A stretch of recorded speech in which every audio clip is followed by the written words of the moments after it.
Hello students, मीराज maths कॉर्नरमध्ये तुम्हा सर्वांचं स्वागत आहे। आज आपण बघत आहोत संभाजीनगर पोलीस शिपाई भरतीचा प्रीवियस इयर क्वेश्चन पेपर, ज्याच्यामध्ये आपण गणित आणि बुद्धिमत्तेच्या प्रश्नांचे विश्लेषण करणार आहोत। तर बघूयात प्रश्न कशा प्रकारे आलेले होते। वर्गमुळात 625 वजा वर्गमुळात 196। आता हा प्रश्न सॉल्व्ह करण्यासाठी तुम्हाला वर्ग पाठ असणे गरजेचं आहे। 625 हा कशाचा वर्ग आहे, तर 25 चा वर्ग आहे, वजा 196 हा कशाचा वर्ग आहे, तर 14 चा वर्ग आहे। आता या दोघांची वजाबाकी करा, 11 येईल, म्हणजेच तुमचं उत्तर काय असेल, 11। ठीक आहे, नेक्स्ट बघा। महेशने एका व्यक्तीला 10,000 रुपये व्याजाने दिले असतील आणि त्या व्याजाचा दर जर दशादशे 10% असेल तर सरळ व्याजाप्रमाणे 10 वर्षानंतर किती रुपये परत मिळाले पाहिजेत। आता पहिल्यांदा काय काढावं लागेल तुम्हाला, त्याच्यावरचं सरळ व्याज काढावं लागेल आणि सरळ व्याजाचं सूत्र काय, मुद्दल किती आहे 10,000ची गुणुले मुदत किती वर्षांची आहे 10 वर्षांची गुणुले किती टक्के आहे 10% भागिले 100। ह्या 100ला हा 100 गेला, म्हणजेच त्याला व्याज किती भेटणार आहे 10,000। ऑलरेडी त्याची मुद्दल किती आहे 10,000, म्हणजेच त्याला परत किती रुपये भेटतील, व्याज 10,000 अधिक टोटल किती रुपये भेटणार आहे, टोटल तर व्याज अधिक मुद्दल भेटणार आहे। तर व्याज किती आहे 10,000 आणि मुद्दल किती आहे पुन्हा 10,000, म्हणजेच 10 आणि 10 किती झाले 20,000 एवढे रुपये त्याला काय भेटतील, परत भेटणार आहेत। ठीक आहे, पुढे बघा। 500 गुणिले 0.8 गुणिले 0.5 भागिले 2। आता काय करायचं, पहिल्यांदा ह्यांचा गुणाकार करून घ्या। 8 गुणिले 5 किती येतात 40 येतात आणि वरचे 2 शून्य, टोटल किती डेसिमल पॉइंट आहेत 1, म्हणजे 400 आलं, गुणुले 0.5 राहतं आणि भागिले 2। आता 4 पंचे किती झाले 20 आणि हे 2 झिरोज आहे असे 1 दशांश घर, म्हणजेच 200 झालं। 200 भागिले 2 केल्यानंतर अर्थातच किती येतं 100, म्हणजेच तुमचं उत्तर काय असेल 100। ज्यावेळेस पदावली असते आणि कंस दिलेला असतो त्यावेळेस काय करतो की आपण सगळ्यात पहिल्यांदा कंस सॉल्व्ह करतो आणि कंसामध्ये जर वेगवेगळ्या क्रिया दिलेल्या असतील तर पहिल्यांदा गुणाकार किंवा भागाकार जे काय असेल ते तुम्ही सॉल्व्ह करू शकता। पुढे बघा। रमेशचे वय 20 वर्ष, मुकेशचे वय 10 वर्ष, आकाशचे वय 5 वर्ष आणि त्याच्या आईचे वय 40 वर्ष असेल तर त्यांच्या सर्वांच्या वयांची बेरीज आकाशच्या वयाच्या किती पट आहे। अर्थातच सोपं आहे, ह्याची आणि ह्याची सगळ्यांची बेरीज करा, त्यांची वयांची बेरीज किती येते बघा, 20 अधिक 10 अधिक 0.5 अधिक 40, 20 आणि 10 30, 30 आणि 5 35, 35 आणि 40 75 ही काय झाली सर्वांच्या वयांची बेरीज, पण ती कशी कुणाच्या किती पट आहे विचारली, आकाशच्या वय किती आहे 5, म्हणजे 5 च्या 75 हे किती पट आहे, म्हणजे अर्थातच तुम्हाला 5 ने भागून बघावं लागेल। 15 5 75, म्हणजेच आकाशच्या वयाची जर 15 पट केली तर त्या सगळ्यांच्या वयांची काय येते, बेरीज येते। ठीक आहे, अगदी सोप्या प्रकारचा प्रश्न आहे, फक्त फिरवून विचारलेला आहे। पुढे बघा। एका 400 मीटर लांब धावण्याच्या ट्रॅकवरती एक व्यक्ती अर्धा तास 10 फेऱ्या मारत असेल तर त्याचा वेग किती। आता अर्धा तासात किती मारतोय फेऱ्या 10 फेऱ्या, म्हणजे एक फेरी मारण्यासाठी त्याला किती वेळ लागतोय हे काढावं लागेल।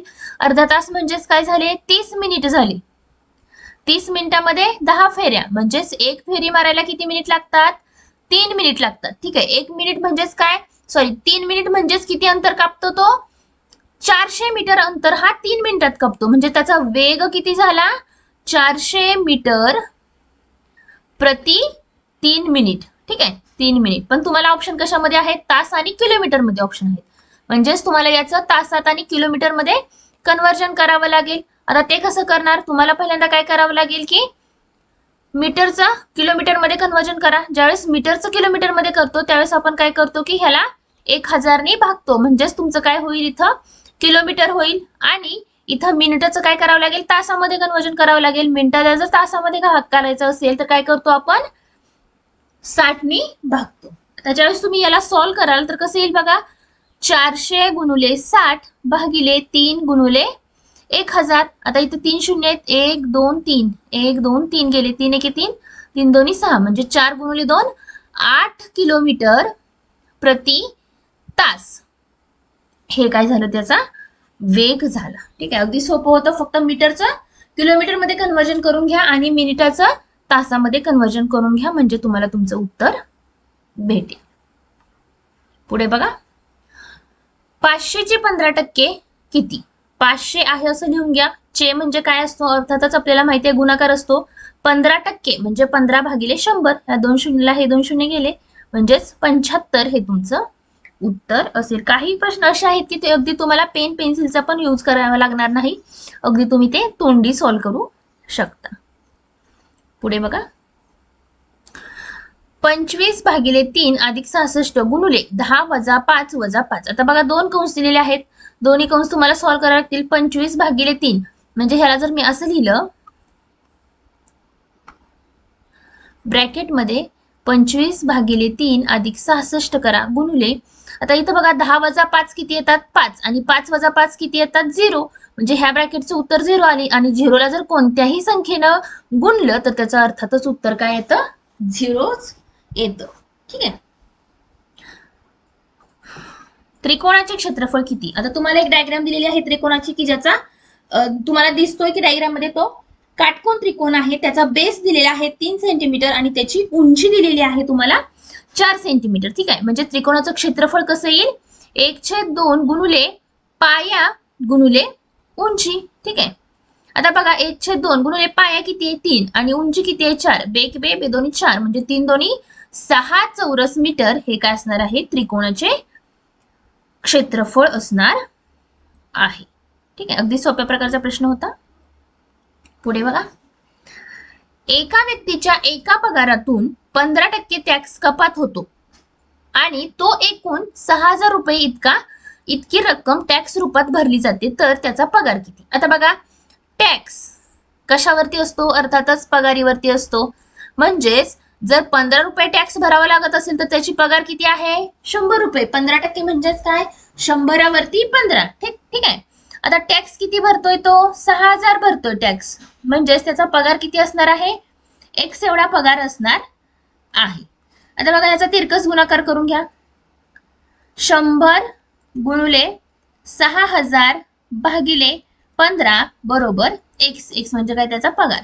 15 के 15 15 चौक 60 आणि हे 2 झिरोज म्हणजे इथं किती झाले टोटल? 0 4 1 2 3 4 म्हणजेच 40,000 हे काय असणार आहे? त्याचा पगार असणार आहे. ठीक आहे.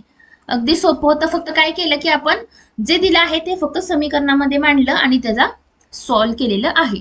काय दिलंय की याच्यामध्ये एका व्यक्तीचा पगारातनं 15% टॅक्स कपात होतो असं दिलंय. म्हणजे 15% टॅक्स हा 100 रुपये पगार असेल तर 15 रुपये टॅक्स असतो. तर 6000 रुपये टॅक्स असेल तर पगार किती हे तुम्हाला इथं विचारलेलं आहे.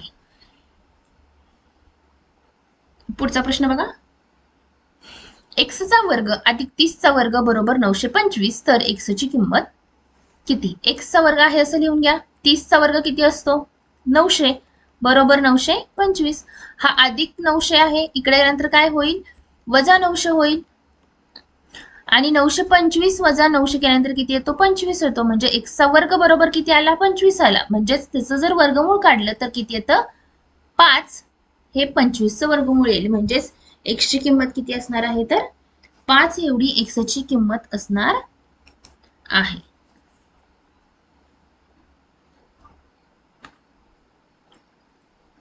पुढचा प्रश्न बघा.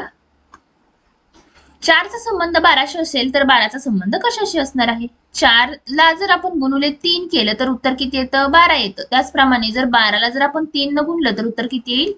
36 येईल. नेक्स्ट बघा.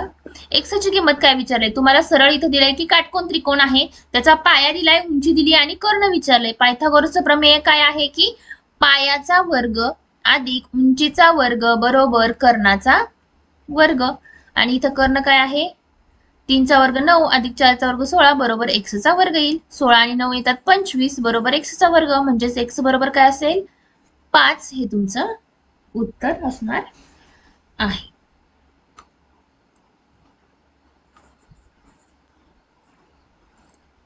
डायग्राम दिलेली आहे बघा. याचा संबंध जर याच्याशी असेल तर याचा संबंध कशाशी? आता बघा हे काय केलंय? फक्त उलट केलंय किंवा तुम्ही आरशात बघितले असंही म्हणू शकता. तर ह्याची आरशातली प्रतिमा कोणती आहे? ही. असा संबंध लावलाय. तुम्हाला इथं एक्झॅक्ट आरसा आहे असं दिलंय का? नाही. किंवा तुम्ही डायरेक्ट डावी बाजू उजवी केली असं म्हणू शकता. तर इथं तसा संबंध लागतो. पुढे बघा. वर्गमुळात x अधिक 6 गुणिले 2 बरोबर 16 असेल तर काय करायचं, पहिल्यांदा वर्गमुळात x अधिक 6 आहे असं लिहून घ्या. आता इथं गुणिले 2 आहे, इकडे गेल्यानंतर काय होईल, भागाकाराला 2 जाईल म्हणजे बे एक बे, बे 8 16 म्हणजे 8 आलं. म्हणजेच वर्गमुळात x बरोबर 8 अधिक 6 आहे, इकडे गेल्यानंतर वजा 6 होईल. म्हणजेच वर्गमुळात x बरोबर किती आलं, 2 आलं. आता ह्याचा सगळ्यांचा काय करा, स्क्वेअर करा. म्हणजेच x बरोबर काय आलं, 4 आलं. ठीक आहे, म्हणजेच x बरोबर किती येतं, 4. हे त्याचं उत्तर येईल.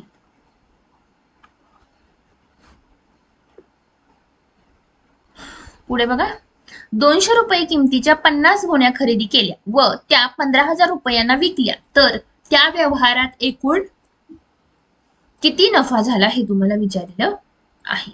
आता बघा, एकूण नफा किती झाला हे काढण्यासाठी तुम्हाला पहिल्यांदा खरेदी किंमत काढावी लागेल. एका गोणीची किंमत किती आहे, 200 आहे.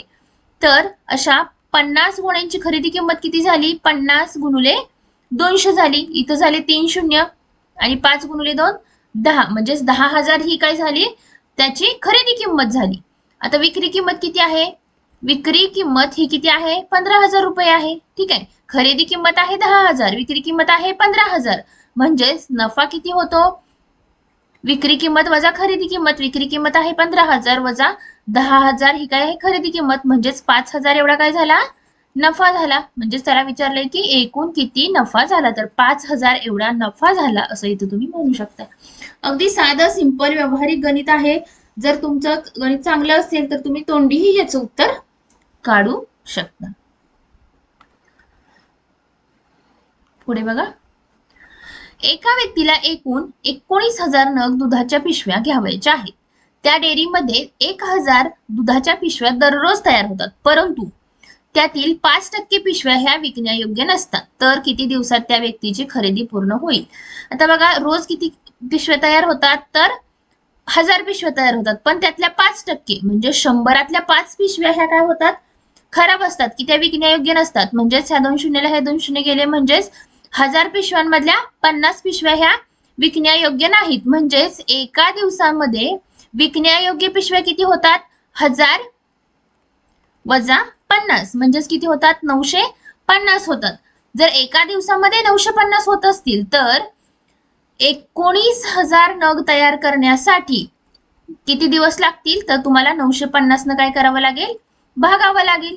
ठीक आहे, म्हणजेच इथं तुम्ही लिहू शकता की 19,000 भागिले 950. का 950, कारण एका दिवसामध्ये विकण्यायोग्य पिशव्या किती तयार होतात, तर 950 होतात. 19 एके 19, 19 5 95, 5 एके 5, 5 दोन्ही 10, म्हणजेच 20 दिवसात काय होईल की त्यांची खरेदी पूर्ण होईल असं तुम्ही इथं म्हणू शकता. ठीक आहे, पुढचा प्रश्न बघा, 108 12 9 18 6 3 180 प्रश्नचिन्ह आणि 12 असा संबंध आहे. तर बघा, 12 गुणिले 9 केल्यानंतर 108 येतं, 6 गुणिले 3 केल्यानंतर 18 येतं. म्हणजेच 12 गुणिले किती केल्यानंतर 180 येईल बघा, 12 एके 12, खाली राहतात 6 आणि 12, म्हणजेच 15 गुणिले 12 केलं तर तुमचं उत्तर काय येतं, 180 येतं. म्हणजेच काय, बेसचे जे नंबर आहेत त्याचा गुणाकार हा वरती टॉपला दिलेला आहे. तर आजचा व्हिडिओ इथं संपतोय. राहिलेले प्रश्न आपण पुढच्या पार्टमध्ये बघणार आहोत. व्हिडिओ आवडला असेल तर व्हिडिओला लाईक करा आणि तुम्हाला वेगवेगळ्या भागातील प्रश्नपत्रिका, प्रिव्हियस इयर प्रश्नपत्रिका जर पाहिजे असेल तर तुम्ही आपल्या चॅनलवरती पोलीस भरती PYQ ला प्लेलिस्टला जाऊन चेक करा, तुम्हाला तिथे भेटेल. थँक्यू.